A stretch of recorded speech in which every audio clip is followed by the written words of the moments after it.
I'm going to be recreating Gracie Abrams' That's So True. You got me thinking she's so cool, but I know what I know when you're just annoying. Here's the end result.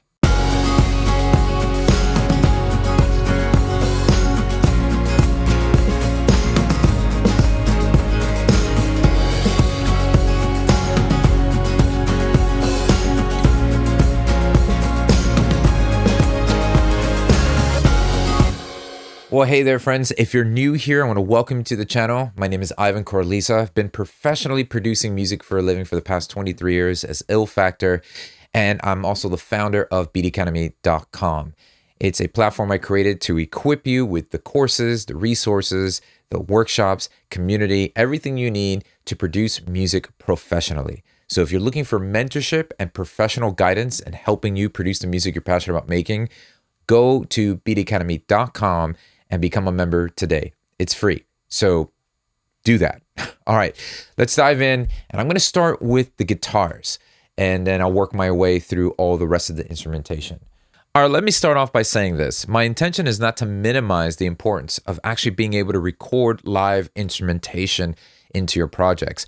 I'm a huge proponent for that. As a matter of fact, if I can, I will always choose to record a live musician, a live performer, capture a live performance into my projects, because there's so many details that get caught in the recording. There's the character, there's the attitude, there is the mood, the overall, just the electricity, the vibe, that's being captured in the recording as well. So with that in mind, what I'm trying to do is, how do I recreate or get close to that using virtual instruments? And it's not to say, okay, we don't need musicians anymore. It's to say, okay, I can get it to a point where it's, and these are all professional nuances that go into taking these sounds and knowing how to mold them and craft them in a way that captures some of that nuance. So I'm going to start off with using the guitar. I'm using Contact, the native instrument library, Strummed Acoustic 2.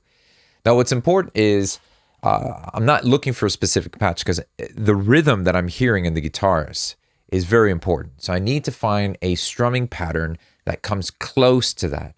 And so what I've done here was I've gone through and browsed through a lot of the strumming patterns and auditioned them and then tweaked them so that they actually fit the strumming that I'm looking for. So if I go over here to this wide open, I can hit this little magnifying glass. And if I click that, I can see all the different rhythms here.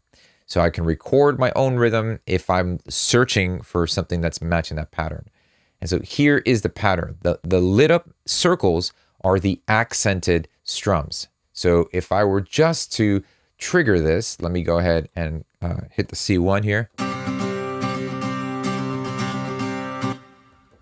We can see that pattern being emphasized here. So the accents are done here. So I'm looking for that, and I can type in similar to find other patterns that are very similar to that. So after searching through a couple of these patterns that I thought would be good, meaning I have C1 to trigger the wide open B pattern, and I have D sharp 1 to trigger this pattern here, I'm going to put the chords down.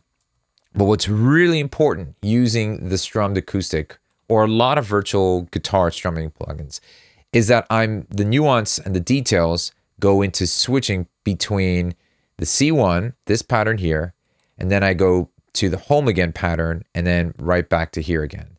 So let me first bypass that. I'm going to hit the 0 key on my computer keyboard. So all we hear are the notes or the chords with just one pattern all the way through. Okay, now let's go ahead and bring this back up again. So you see that there's a difference in the strumming. There is a different nuance in the pattern. And so that's what I'm doing here. I'm making sure to actually input these at certain places during the strumming so that it changes its strumming rhythm throughout the actual progression. And that's something that a actual player would be doing. So I'm trying to capture that vibe.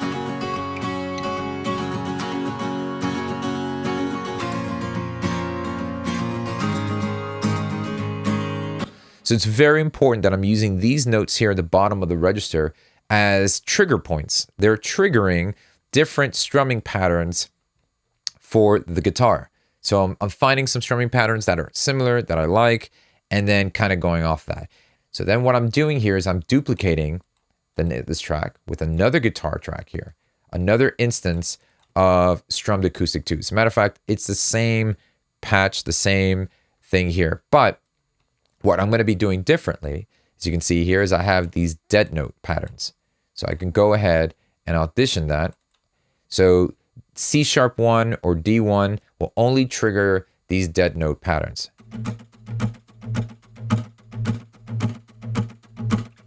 Now I'm using that to just really have these dead notes, these little ghost notes evident there, something that I can kind of hear or feel with the actual chord strumming that's happening in the first round. So if I combine the two,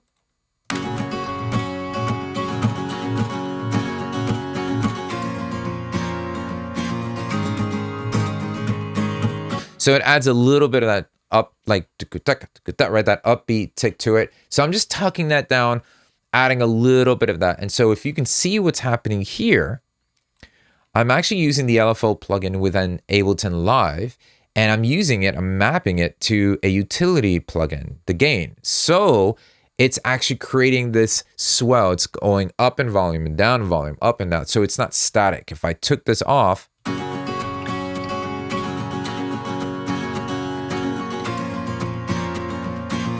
I'm putting it back on, it has more of that rhythm to it because it's just going up and down in volume. Now I can determine how much of a drastic change it's going to do. So I can lower the depth there, and it just it decreases the distance of the volume change on that utility gain.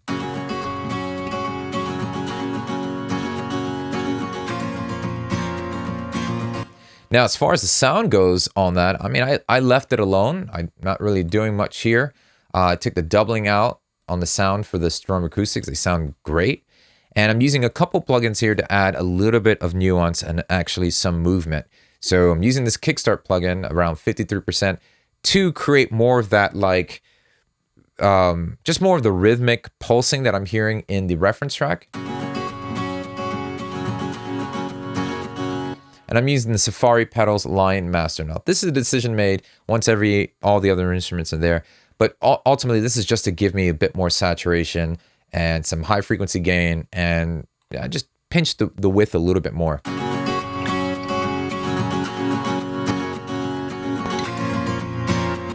And then just the EQ to balance those two out.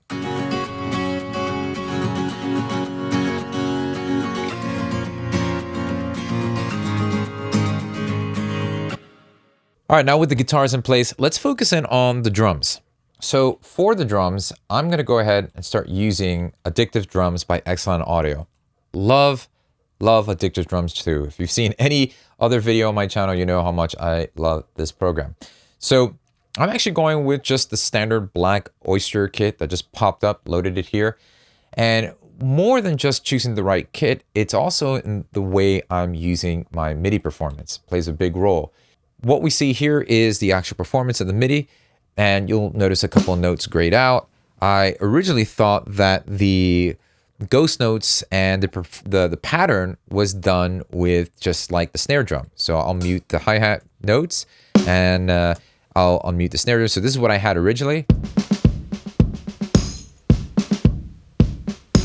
And, you know, that works. And the way I was doing that was just adjusting the velocity of each of these snare drums hit, and then having this snare drum hit become the main accented hit. Okay.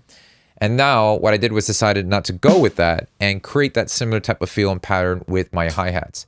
Now you'll notice that I'm not just using one note here, because each of these different notes represent a different style or a different setting of the closed or open hi-hat. So this would be closed.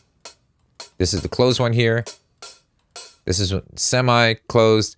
And that's going to give you a different feel or different performance rather than just playing one note consistently with the hi-hat here. And there's that open hi-hat there. And you notice I've also got a tambourine. And we've got these toms going on. Now, you're not hearing all these elements. And the reason why is because I decided to route the separate individual kits to their own individual output. So I've got the toms, the tambourine, the overhead, and the room routed. You can click this arrow button down here and choose to have a separate output. Why am I doing that? Well, I'm doing that because I want a little bit more control in crafting the tone and the sound that I'm looking for using some of the third-party or Ableton Live plugins. So what I did to do that is just create an audio track. And in the audio track, I'm setting the input of that audio track to come out of the output of track 3, which is Addictive Drums 2. Then I go from input monitoring from off to input so that I can hear those elements in real time. So now I've got the room, overhead, and toms.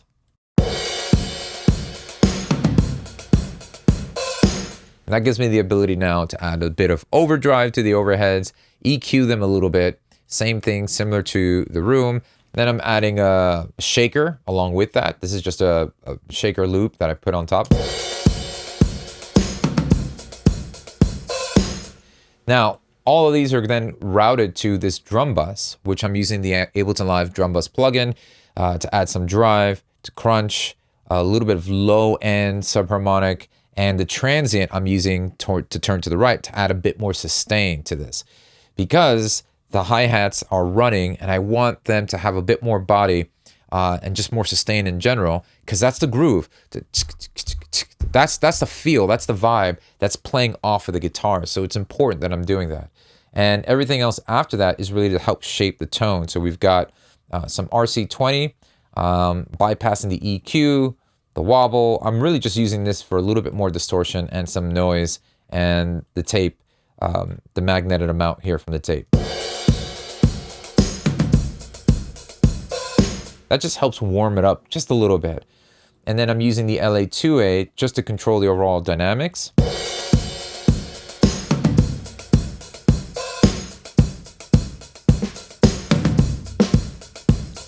That helps the overheads lift up a little bit, and just a bit of EQing here just in the context of the overall mix. Now, one thing I wanted to do as I was listening to the reference is that kick actually had a lot of good beef in the low end. So rather than trying to manipulate that from my Addictive Drums, which I have here from the kick and snare, I'm running just the kick and snare drum through Ableton Live's Roar for some distortion, a little bit of compression here with the DBX 160. Rather than try to squeeze that out of the kick drum of this acoustic drum kit, I will just input a 4 on the floor here, MIDI note, and I will use a sample, a kick sample. And that's where this beef kick is for. And I just raise the volume up or down to the liking without.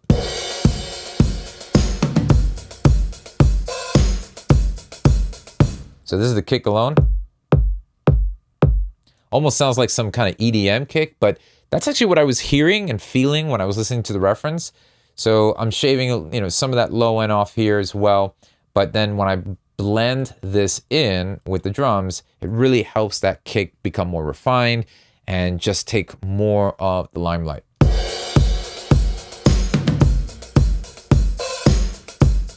And then I have a tambourine. And by the way, the tambourine that we're currently hearing is an Addictive Drums.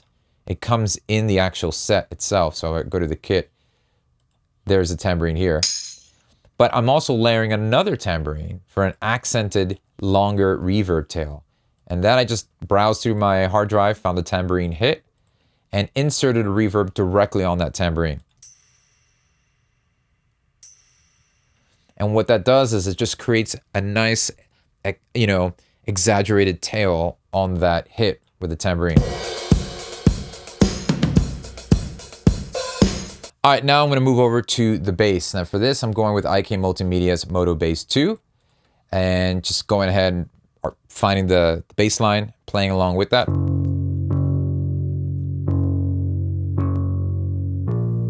And here's the preset and model. I'm going with the 70s P bass. Just a little bit of muting, but that's it. Just loaded it up and it sounded great. And I'm using Safari pedals here to add a bit of tone distortion. Now, you might be thinking, okay, how do you know to add that and all this other things? My decision to place that really was more of the taste decision that I wanted to add after the bass was written down and put down. And as I'm starting to listen to the mix, the bass with the drums, the guitars, I then come up with the decisions like, okay, I want a little bit more of that tone of the bass, the higher end tone to be more present. That's what leads me to make decisions like, okay, put maybe some more saturation, increase the tone, add an EQ to boost that up a little bit. This is without it.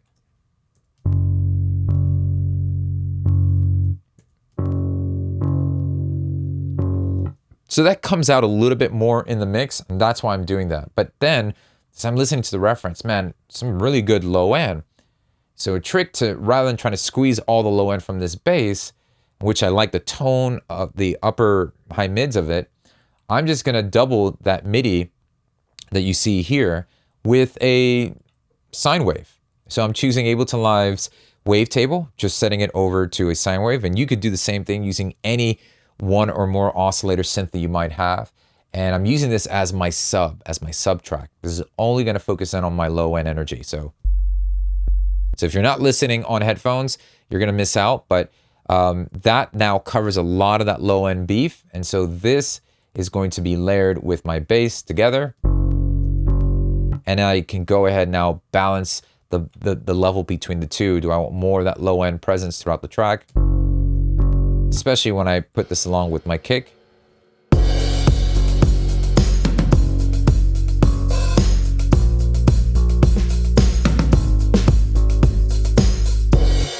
So yeah, that's how I get that nice low end to come from the bass, because it's a layered sub.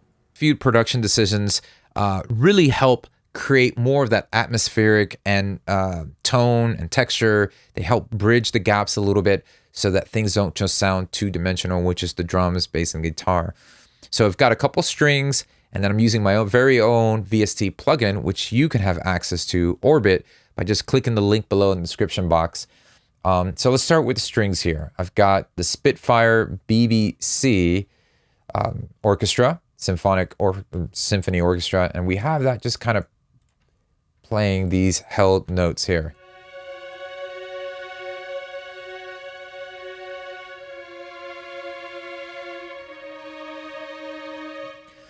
And then we can hear these nice little call and response riffs at the end, the turnaround. And I'll go ahead and I layered another track, same string, but just playing the actual melody on top. Now, this is set to legato, that melody, right? That second one. The first patch is set to long so that it's just holding those notes and sustaining them. This one's going to be set to legato. And what makes this just a little, just extra chef's kiss is that when you adjust the velocity on these string notes and their notes are connecting, that's what legato is, it's connecting one note to the next. When the notes are overlapping like this and you adjust the velocity for the second note down, you get this really nice, just slur or glide from one note to the next. That nice little glide. So that's happening because I'm adjusting the velocity while the notes are overlapping. So that's what I'm doing to manipulate that. Then I'm layering that call and response with a wavetable, sawtooth, just one oscillator set to a sawtooth, because I want something a little bit more bright and shimmer with some shimmer to stick through. So this is just simply setting it to sawtooth, lowering the cutoff a little bit lower than where it starts right here. It's a little bright, so just, and then raising the attack and setting the unison from none to classic to give a nice wider spread, and then just dragging a delay on top of that and a reverb on top of that so it gets nice and great acoustic space that it's in. So if we go ahead and put these things together for that call and response. Okay. And then I have Orbit, which I love using. I mean, I created it because I really love using this plugin. I use this as a great way to just glue and create these drone atmospheric things in the background. So I have Orbit literally just copying, dragging, dropping, just holding the Option key and dragging that over to my Orbit track here. And I have the preset Horizons on there.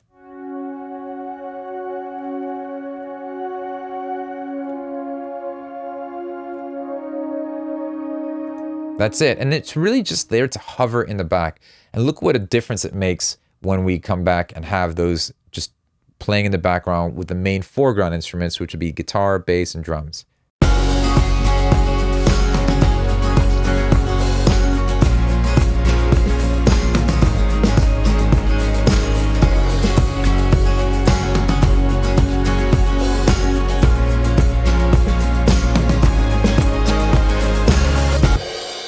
And I've got a nice little reverse crash cymbal just to add a bit of tension as we go back to that turnaround.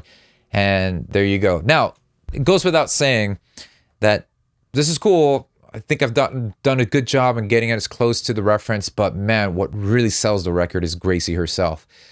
We're talking about melody, just performance, delivery, the cadence, and all those things play a big role. Because if you can produce and you get things to sound this way, you have to fight the good fight of getting the right melody and win the song, right? That's what we're fighting for.